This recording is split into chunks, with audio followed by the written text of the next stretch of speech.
Slice of Life Video is your one-stop shop for extreme snowmobile videos.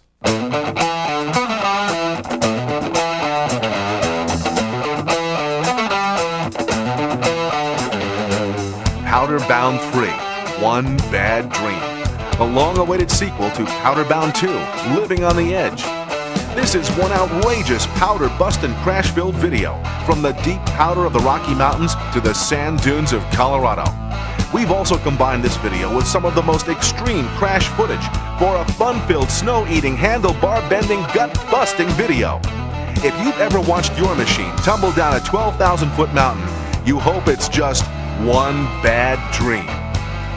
To order this and other exciting videos, call 1-800-USA-TAPE or log on to our website at www.powderbound.com.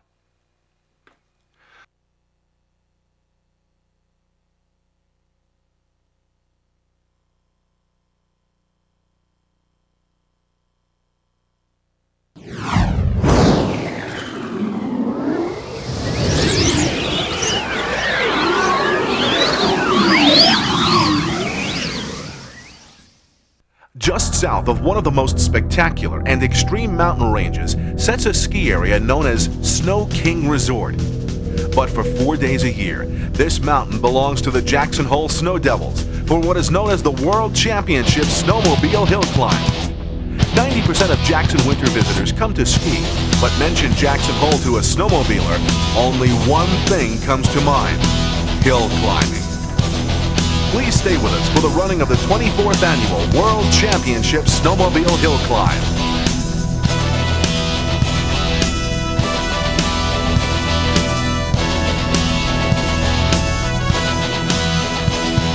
This video made possible thanks to the Jackson Hole Snow Devils, Featherlight Trailers, Dunlap Distributing and Budweiser Beer, Cowboy Village Resort, Holes Racing Products, Are You Outside, Starting Line Products, Tri-City Polaris, Union Bay Racing. Ladies and gentlemen, welcome to Snow King Mountain, Jackson Hole, Wyoming for the running of the 24th Annual World Championship Snowmobile Hill Climb. And what a show we have in store for you, the race fans. The schedule remains the same as in years past. Thursday, Friday, and Saturday are spent qualifying, with the finals on Sunday. There are 18 classes in this year's event, ranging from stock machines to the full-blown modified monsters. Only the top 30% will qualify and move into Sunday's finals and have the chance to claim a World Championship title. Qualifying runs for the stock and improved stock classes are run on the lower portion of the mountain and based on time as the racers run the gated course. With thousandths of a second separating the racers on this timed course, there is no room for error. Optimum traction combined with spot-on clutching and a crisp, smooth throttle is the recipe for success during this short 30-second qualifying run. And for those that fail, well, there's always next year.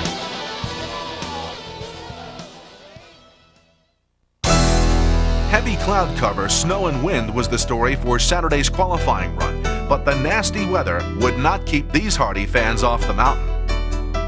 This ominous mountain is the ultimate proving ground for the racers and their machines. Throw in additional obstacles such as blizzard conditions, the mountain becomes nearly impassable for even the top racers. This year's snowfall, combined with deep moguls, tight gates, and poor visibility, kept the majority of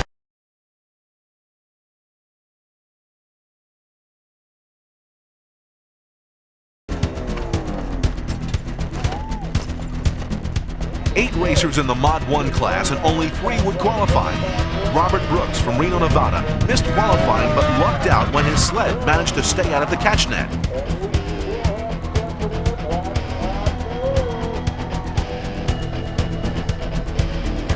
Last year's Mod King winner, Nathan Zollinger, was not available to race this year, but his older brothers showed up and proved themselves worthy of the task. Anthony Zollinger out of Logan, Utah, was the only Mod 1 racer to climb his way to the top. Not bad for his first ever run at the mountain. We caught up with Anthony and talked about his first run. Feels really good. It's nice to be the first one over. As you may know, my little brother Nathan was the first one over last year, so I'm just trying to follow in his steps. There's always the chance that you're not going to make it, but I mean, right from when I leave the line, I got in my mind I'm going over, and there's no questions about it, and it's, you know, just a positive attitude the whole way. Mod 2 racers had no more success than the Mod 1 racers. Many of the climbers were faced with disappointment and destruction. And for those that did qualify, there was a price to be paid, as Dean Williamson demonstrates here. You can see just how lucky he was to escape injury, as his hands catch the trailing arm on his sled and prevents it from coming down across his neck. Veteran hill climber Brent Rasmussen managed to qualify his orange Arctic Cat and keep it on course.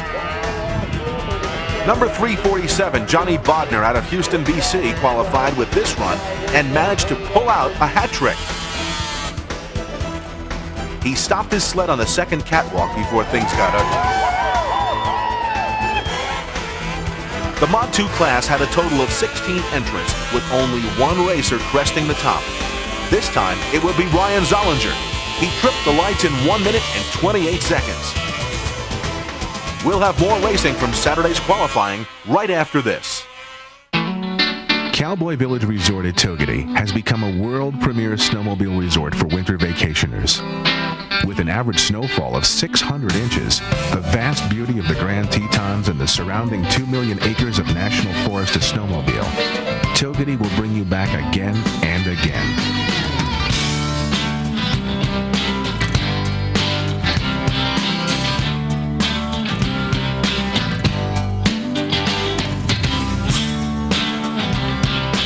And when in Jackson Hole for the hill climb, plan your stay at the Cowboy Village at Jackson. For more information, call 1-800-543-2847. The snow continued to increase as the day moved on. The first racer in the Mod 3 class was number 50, Shane Wilson. As Wilson approached the third catwalk, he found himself heading off course. He managed to keep the sled out of the trees and came to a rest at the second catwalk. Number 143, Anthony Zollinger, returned on his Mod 1 machine and rode it through the lights for the second time today with a blistering time of 1 minute 13 seconds. Four-time Jackson Mod King of the Hill winner David Shepard qualified for Sunday's finals when he too managed to ride his sled through the timing lights at the top of the mountain.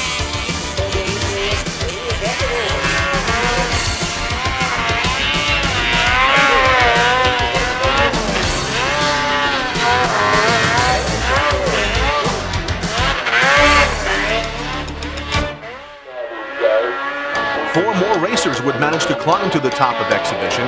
They included number 13, Ryan Zollinger aboard his Polaris, Dean Williamson aboard his red, white, and blue powered Ski-Doo, number 45, Mark Thompson, and number 51, Kirk Williamson, who had the fastest time in the class with a 1 minute 11 second run.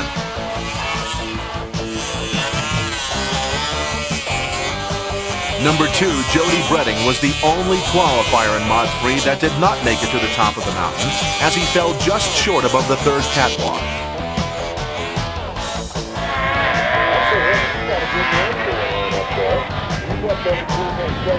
Number 122, Chuck Hogan from Bozeman, Montana, finished out the Mod 3 class with his little ride back down the mountain. Rumor has it that he was not a religious man until about right here.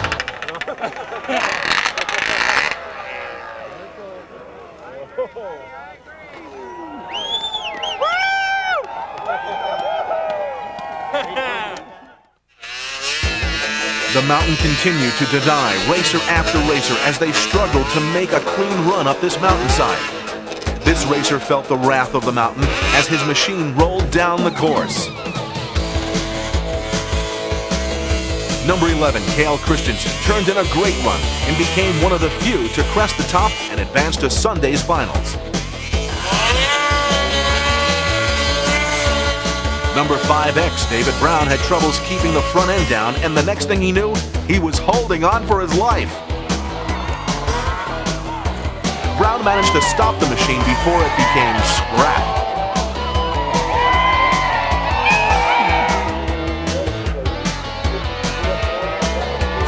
racer Mark Thompson would visit the top of the mountain for a second time today.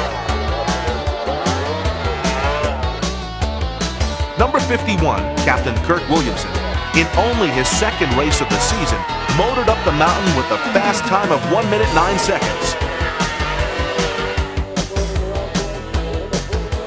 Rocky Mountain Snowmobile Hill Climb Association President Sid Zollinger rode his Ski-Doo up the course and qualified fourth fastest in Mod 4. Ryan Zollinger continued his successful day when he climbed his way into Sunday's Mod 4 finals with this run. Travis Zollinger, son of Sid Zollinger and cousin to Ryan and Anthony, had the second fastest time behind Kirk Williamson. We spoke with Travis about his chances at winning here at the World Championships. Yeah, I've done pretty good so far this year, so I got quite a bit of confidence. If I ride the way I have at the other races, I should do place pretty well here. The open mod class would see two of the top racers fail to advance into Sunday's finals. Canadian racer Norm Hebert caught a flag with his ski and would be marked at that point. He managed to climb his way to the top, but it would not count and he would sit out of Sunday's finals. Number 7, Rick Ward, also had some bad luck when his sled suffered minor mechanical problems when a rubber gasket was sucked into his airbox.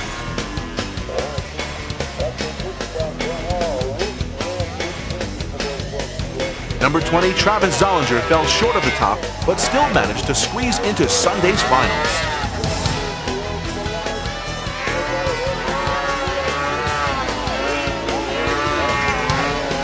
Number 2, Jody Breding, number 22, David Shepard, number 13, Ryan Zollinger, and number 51, Kirk Williamson all went over the top to advance to Sunday's finals in the open mod class.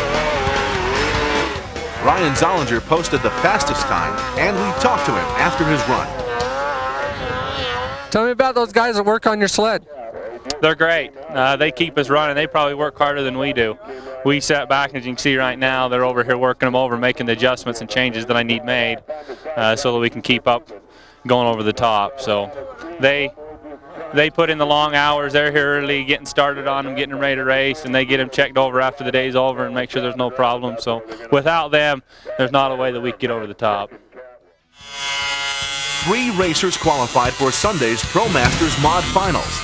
Number 27, Brent Rasmussen, and Dean Williamson climbed to high marks, while Canadian racer Reed Headland crested the top to advance to Sunday's finals.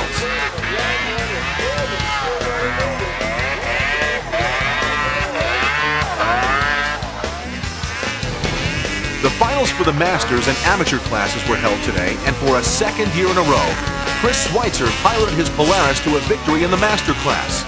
The Evanston, Wyoming racer climbed to the 3rd catwalk.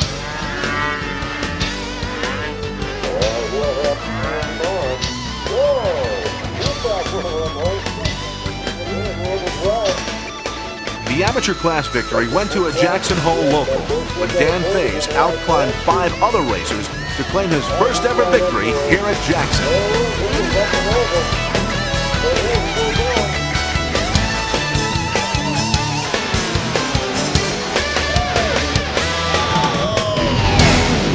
After 3 days of qualifying, it's time to run the finals. 109 racers are prepped and ready to challenge Snow King Mountain for a chance to earn the title of the best in the world. After a brutal day of qualifying for the modified machines Saturday, the speculation of what was going to happen to the smaller CC stock machines was apparent. The speculation and doubt was all laid to rest when the second racer of the day, Scott Barge from Kalispell, Montana, surprised everyone when he rode his bone stock 440 Snow Pro up and over the top of the mountain for an official time of 1 minute and 29 seconds. We caught up with Scott at the bottom of the mountain after his run. That was my first year that I've been able to go over the top. I misqualified last year, but sure a lot of fun this year. It was exciting to go over the top with a 440. Everything just hooked in right. I found the right groove. And something you've been looking forward to for a long time, I'm sure. Yeah, my heart's pumping pretty hard now. I'm pretty excited. Next up was Kurt Hibbert, coming off a major snowcross victory at West Yellowstone. Kirk made the mountain bow down as he rode his 440 Snow Pro to the top in 1 minute and 22 seconds, putting him in the lead. No problem for the 41-year-old snowcross veteran. Canadian racer Vincent Clark about clipped a hill health as he set out to climb this mountain. Clark turned in a fantastic run as he picked his way through Saturday's ruts and moguls, coming to rest at the top of Snow King Mountain.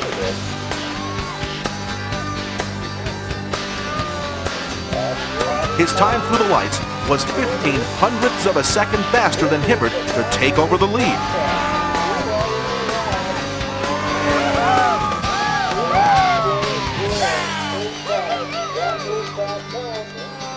Last year's Stock 500 winner Kevin Mintz was up next.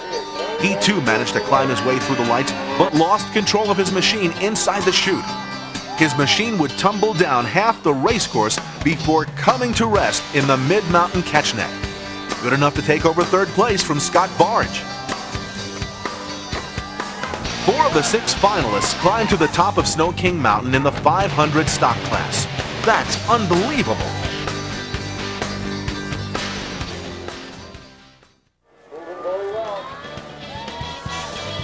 The 600 single exhaust class would see a rare moment when Driggs Idaho racer Steve Hill lost control of his cat but lucked out when it stopped on its own.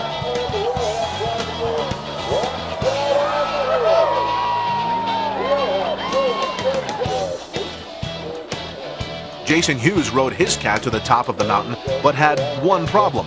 A flag gate was attached to his right ski. The run was marked down at the missing gate.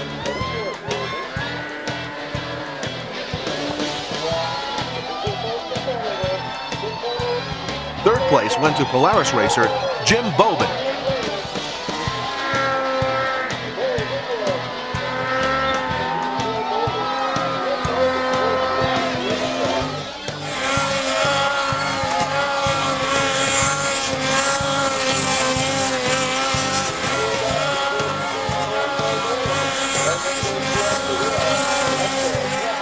Team Teton racer Darren Gould rode his red 600 XC over the top of the mountain in 1 minute 19 seconds to claim the lead in the 600 single exhaust class.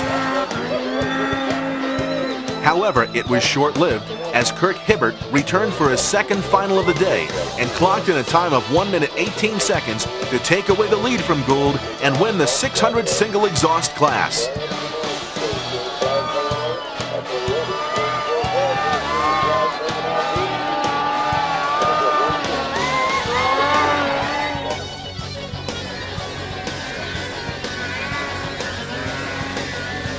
The 600 stock class got off to a bang when pro snowcross racer Todd Tupper took to the mountain on his 600 summit and garage sailed the machine near the second catwalk.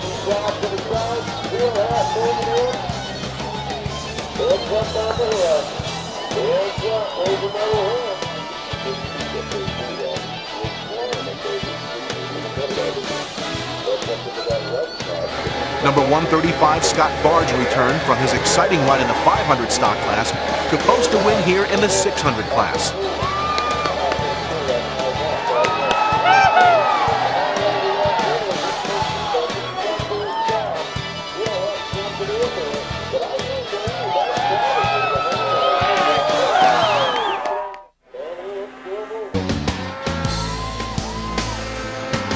Jason Adams paid a high price for second place when he and his machine both tumbled down the mountain for what would be a destructive crash.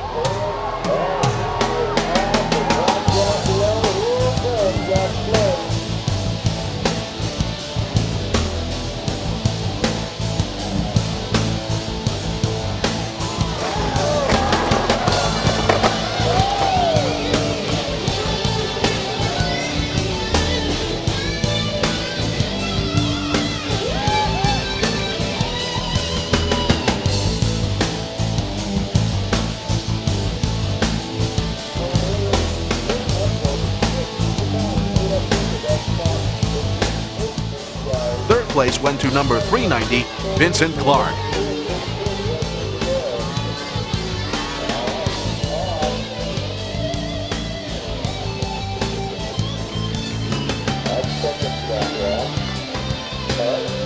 Number Number 96, Chad Adams, brother of Jason, who crashed in the 600 class, also had a spell of bad luck when his 700 RMK flipped over backwards on him and made a trip down the mountain on its own. But still, good enough for 5th place. Hold it. Hold it. Still on it? Yeah, he's trying to let go.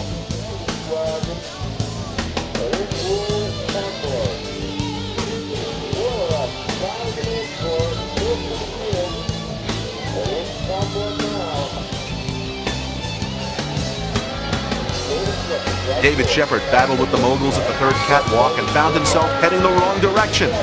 Number 22 took a nasty blow to his shoulder. His sled suffered major damage, all for a 4th place finish.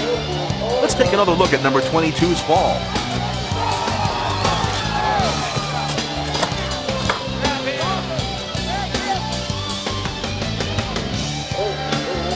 Third place went to Alpine, Wyoming racer Kevin Kilroy.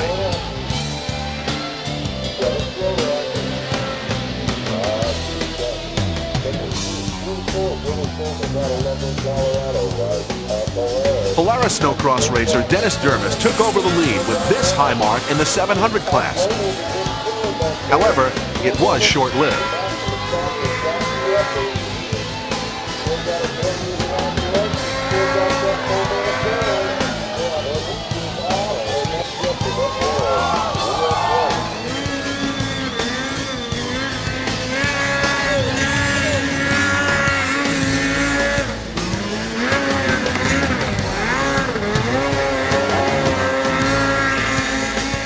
Number 7, Rick Ward, climbed aboard his 700 and powered it through the toughest section of the ruts and moguls to climb to the top and claim the victory in the stock 700 class.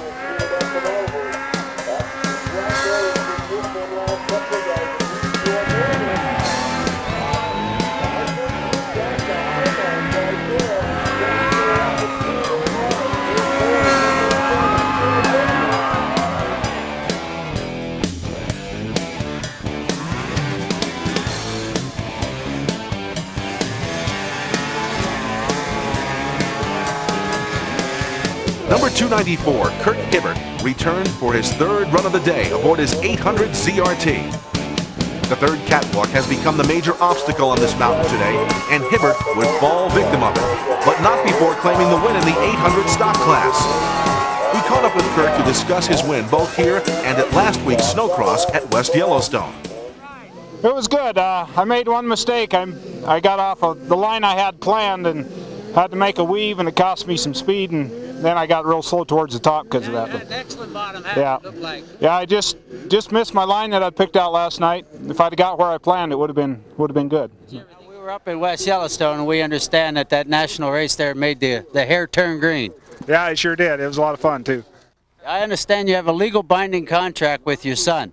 That's right. He talked me into signing this contract short of the year. It was a bet over whether if I'd win any national snowcrosses other than the Masters class, and I didn't think I would, but I ended up winning the last one, so he stuck me to the contract. Second place finish in the 800 stock class would go to Ogden, Utah racer Rusty Johnson, as he would get caught up on the lower portion of the 3rd catwalk.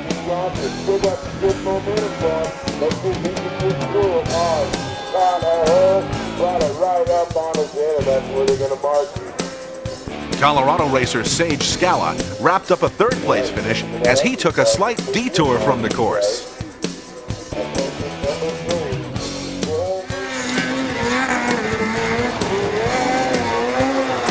Number 255, Jim Bowman, ran into the rock ledge along the 3rd catwalk and sent his sled into the net to bring an end to the 800 stock class.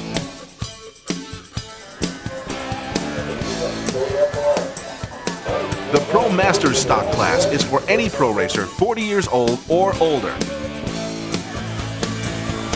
First place in the Pro Master stock class would go to Sid Zollinger aboard his borrowed sled.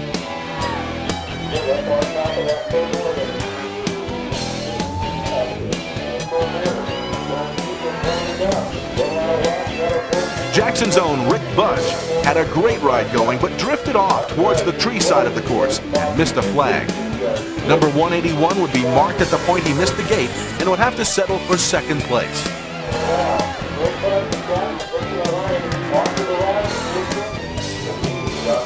Kurt Hibbert would make his fourth run up the mountain.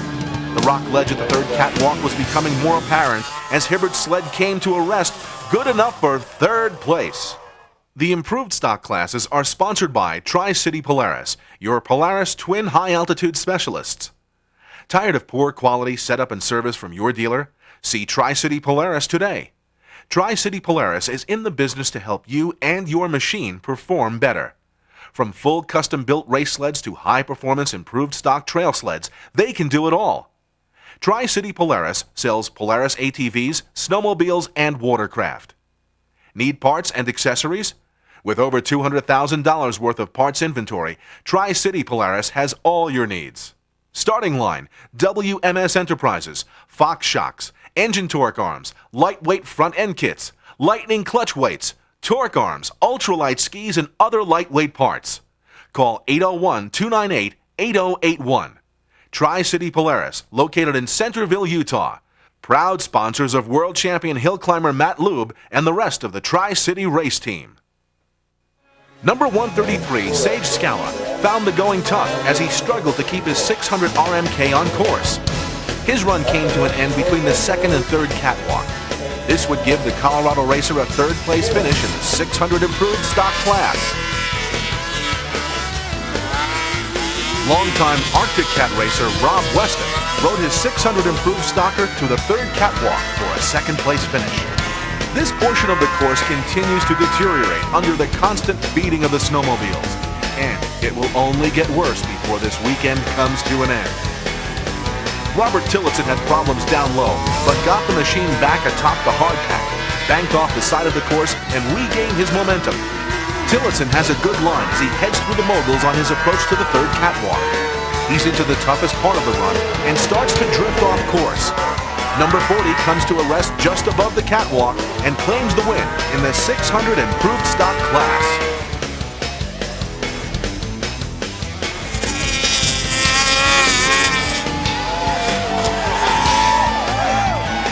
Rusty Johnson returns for his second run of the day.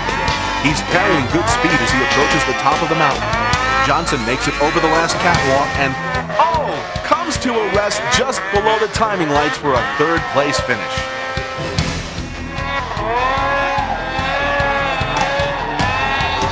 Number 22, David Shepard, motored up the course and over the top for a second-place finish.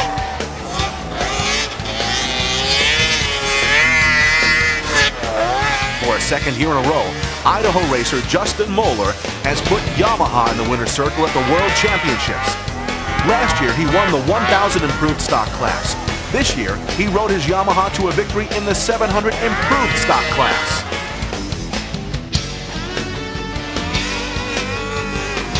Number 7, Rick Ward, who had the fastest qualifying time in the 800 improved class on Friday, would be the only racer to run through the lights at the top of the mountain.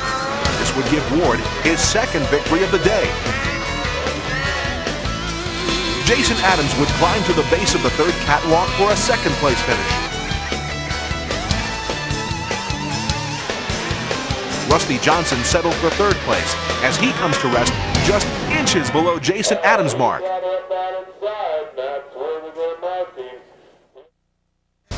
Tri-City racer Matt Lube qualified for one final today, and that was in the 1,000 improved stock class.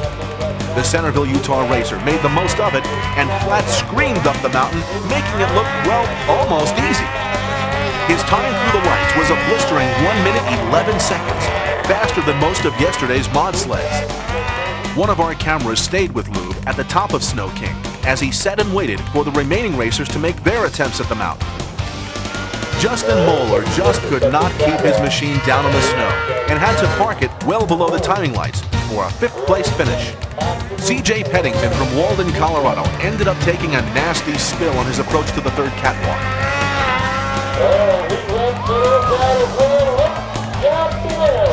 Let's take another look at this from a side angle. CJ survived the crash with minimal injury, but his machine would require CPR, cash, parts, and repair.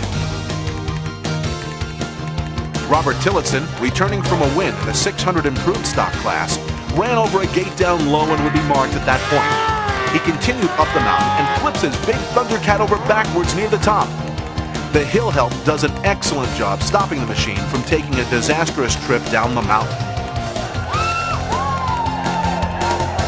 With 2 racers left to run, Matt Lube looks on from the top of the course. The 2 racers left are ex-teammates Darren Gould and Rick Ward, who opted to leave the well-known Tri-City Racing Group and start their own team, Teton Racing. Number 7 has 2 world championships in both the 700 stock and 800 improved stock classes today and is in hot pursuit of the 3rd one.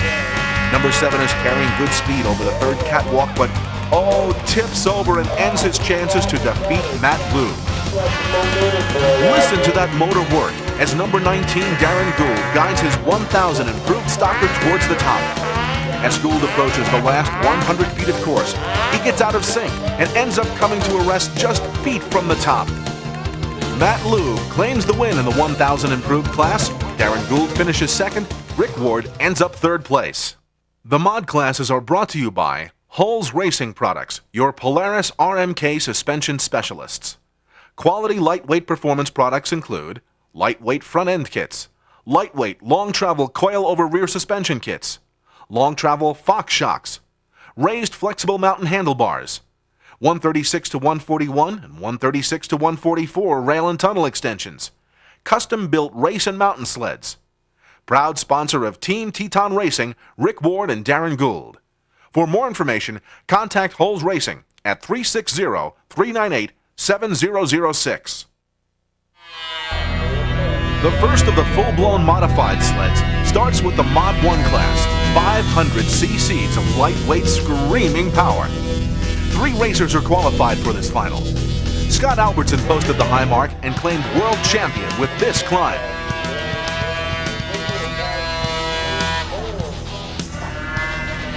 Corey Lundell climbed his machine to the base of the 3rd catwalk for a 2nd place finish.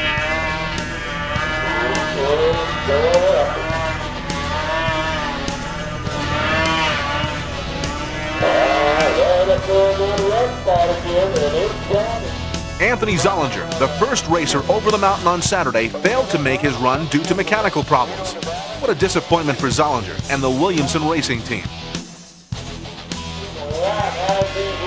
Jody Bretting from American Falls, Idaho would ride his 600cc sled to a 5th place finish in the Mod 2 class. Number 11, Cale Christensen, shows just how chewed up this race course has become since the first sled hit the mountain this morning. Oh no, he misses the red gate right there and would be marked at that point for a 4th place finish.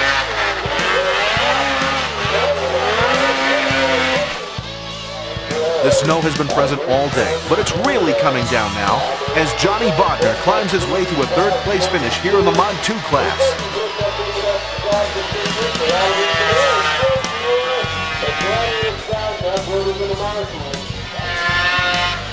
Number 27, Brett Rasmussen, picked his way through the deep trenches and moguls as he rode his Magic Mountain-sponsored Arctic Cat to the top for a 2nd place finish.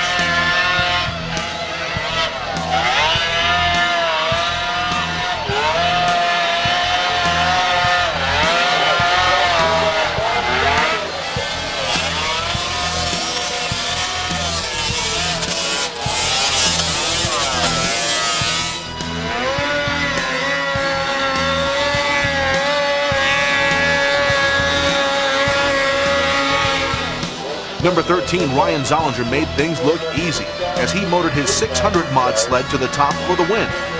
His time was 1 minute 13 seconds, 3 seconds faster than the 2nd place finisher. Anthony Zollinger just could not get a break today.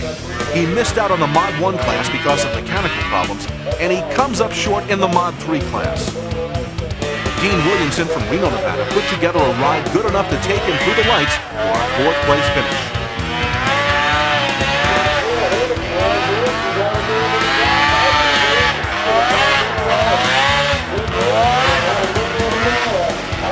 Number 22, David Shepard, returned from a nasty crash in the 700 stock class to run his mod sled through the lights in a time of 1 minute 17 seconds. That would move Shepard into third place.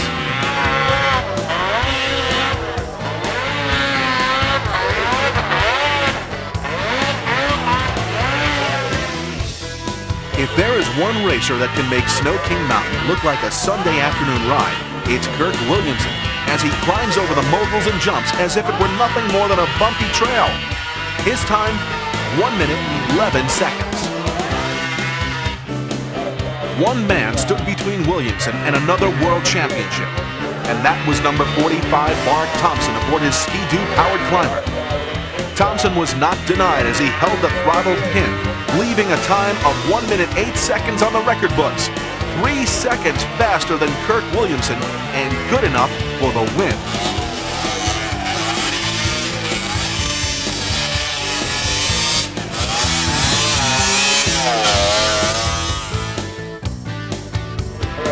As the day moved on, the snowfall increased, creating havoc for the racers. The course becomes very difficult as the flat light takes over. Sheldon Archibald discovered this firsthand as he lost his machine at the third catwalk.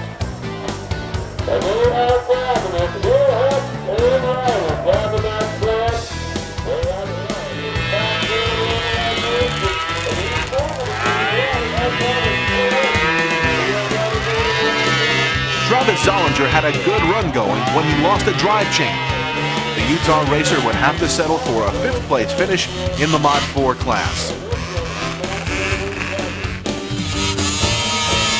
Sid Zollinger found the going tough as the snow increased to the point of near zero visibility at the top of the mountain. Number 49 somehow managed to find his way to the top for a 4th place finish.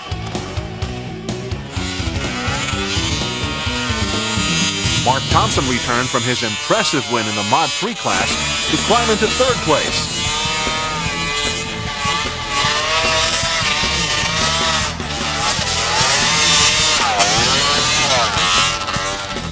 Two racers left to run, Captain Kirk Williamson and his teammate, number 13, Ryan Zollinger.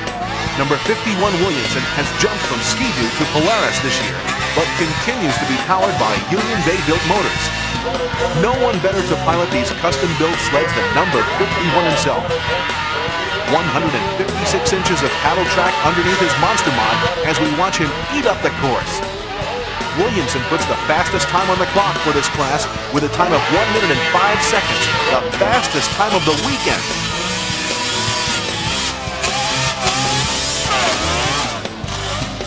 Ryan Zollinger is up next, taking to the mountain for his 2nd time today. Look at the way number 13 uses his body to control the machine. Ryan's time through the lights is 1 minute 10 seconds, 5 seconds off the fastest time, but good enough for 2nd place.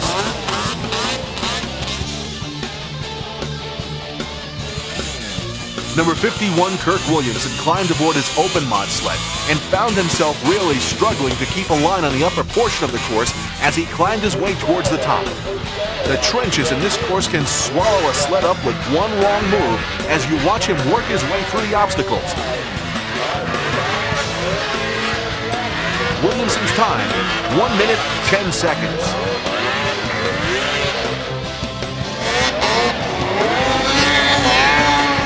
Once again, Ryan Zollinger will follow Williamson's run. Number 13 returns for his 3rd run of the day as he aims to upset his teammate and mentor. This Logan, Utah racer is really putting it all together as he powers through the bumps for a time of 1 minute and 7 seconds to take over the lead in this open mod class. One racer left in open mod, number 20. Travis Zollinger just could not shake the bad luck as he returned from his disappointed run in Mod 4 when his machine lost a drive chain.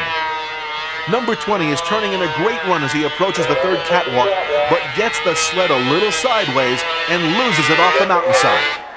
Understand that these sleds are custom hand-built machines.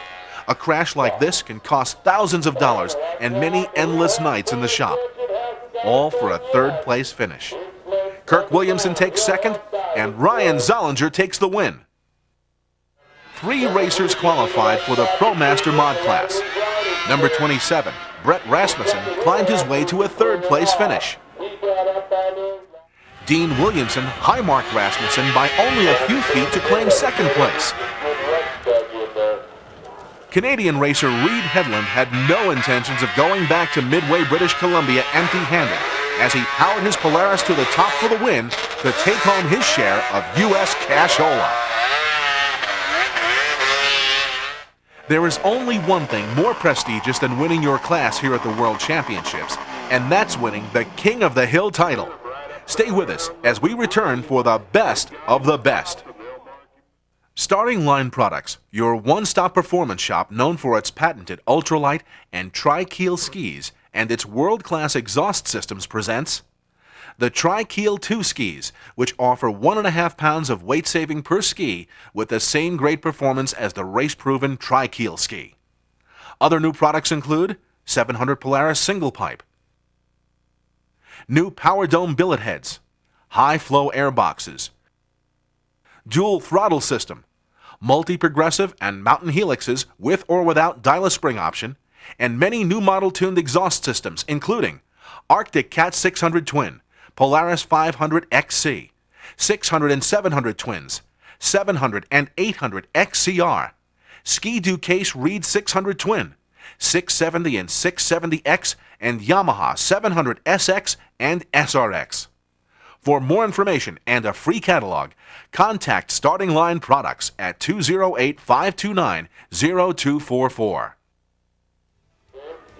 6 racers have earned the right to compete in the Stock King of the Hill Challenge.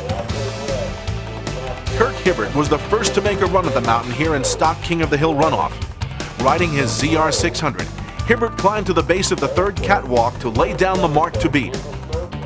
Number 7, Rick Ward, running for a 4th time today, followed Hibbert's line and comes to a rest near the high mark. Too close to call at this point. The next 3 racers would all come to a rest well below the high mark set by Ward and Hibbert. Scott Barge, aboard his 600, lost traction at mid-mountain and ended his chances of the title. 440 stock winner Vincent Clark ended his run underneath his sled, and Sid Zollinger, Stock Pro Masters winner, found the trenches too deep for his 600 summit. Kirk Hibbert would return on his 800 ZRT for his second chance at the King of the Hill title. Hibbert climbed his way to the base of the third catwalk, where for a second time would come to a rest near Rick Ward's and his original high mark. It came down to a few feet, but Kirk Hibbert claimed the Stock King of the Hill title. 4 racers faced the mountain in the improved Stock King of the Hill shootout. Last year's improved King of the Hill, Rick Ward, was the first to run the course. Ward managed to guide his Polaris through the roughest portion of the mountain for a very impressive run to the top. The other 3 racers were left with no options but to run to the top and post faster times than Ward. High marking was not the game in this class.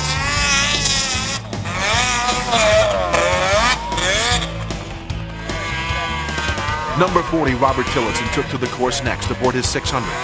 His dreams of the King of the Hill title came to an end when his sled came to rest well below the top of the mountain. Tri-City racer Matt Lube was up next.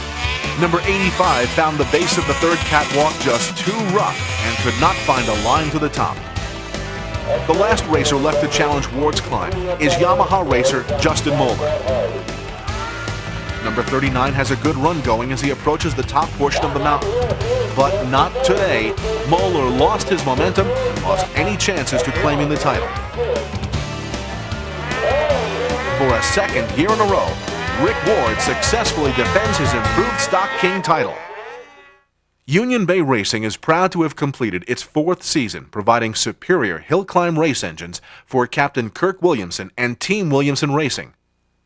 Union Bay Racing continues to lead the industry with the best performing and reliable billet head technology for Rotax or Polaris machines. New for the 2000 season, performance heads for Polaris 800 RMK and XCR, Ski-Doo 600 and 700 Twins, and Mach Z. Already a full season in development, Union Bay is proud to announce our new revolutionary billet big bore and stroker cylinder for the Polaris RMK Twin. Crafted with CNC precision, the triple exhaust 7-transfer port cylinder provides the ultimate in power and reliability for race or trail. Give us a call for a catalog today at 206-522-1516, and you too can become a part of Union Bay Racing's winning place in history.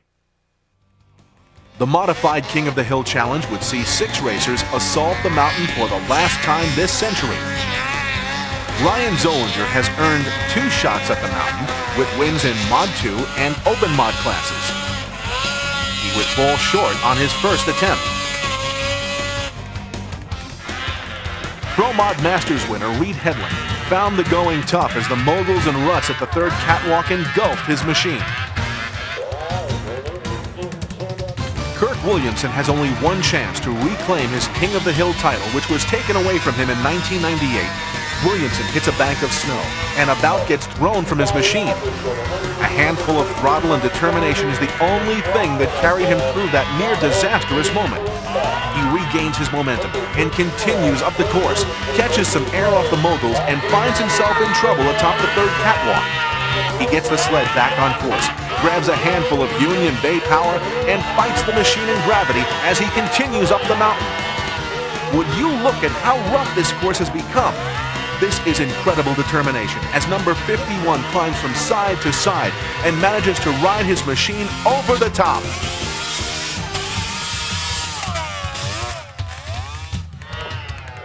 Mark Thompson, who beat Williamson in the Mod 3 class to earn his chance to run for the King of the Hill title, has a great line going. He's smooth and has managed to keep the machine down through the bumps.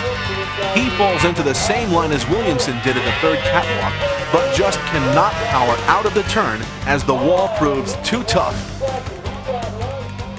Mod 1 winner Scott Albertson is up next, but he too runs into a challenge that he could not overcome.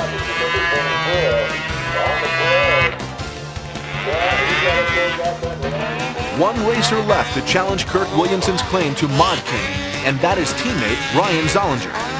Last year, Williamson lost his title to Ryan's younger brother Nathan. This year, it could be Ryan that upsets Williamson. Zollinger has a strong run going, and he's determined to repeat his brother's upset victory last year. Oh, he hits the wall hard, and it looks as if he will come to a stop at the top of the third catwalk. Captain Kirk Williamson has recaptured his 3rd World Championship King of the Hill title.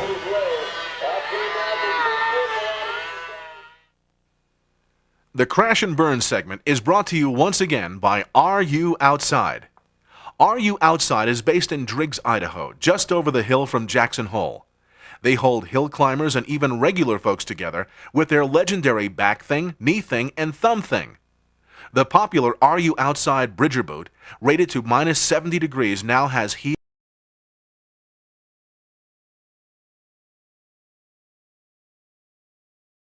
Are You Outside catalog, or check out the very latest on their website at www.areoutside.com. Sir, what's your name and where are you from? Kevin Laniger from Wheaton, Minnesota. Wheaton, Minnesota. They have mountains like this in Wheaton, Minnesota? We don't have a hill as big as that right there. That's just the chairlift. Well, I know, and that's a big hill back there. Well, what do you think of this world-class event? It's awesome. It's only the 8th year I've been here, but I'll never miss it.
Still on it.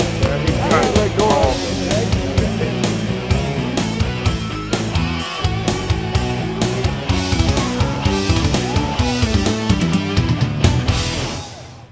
Weather's just wonderful. Well, it's normal for Jacksonville. This is a nice day in Jacksonville. Very nice. Weather's going to be clear and still today. Mark my words. It'll be clear up to your ass and still snowing.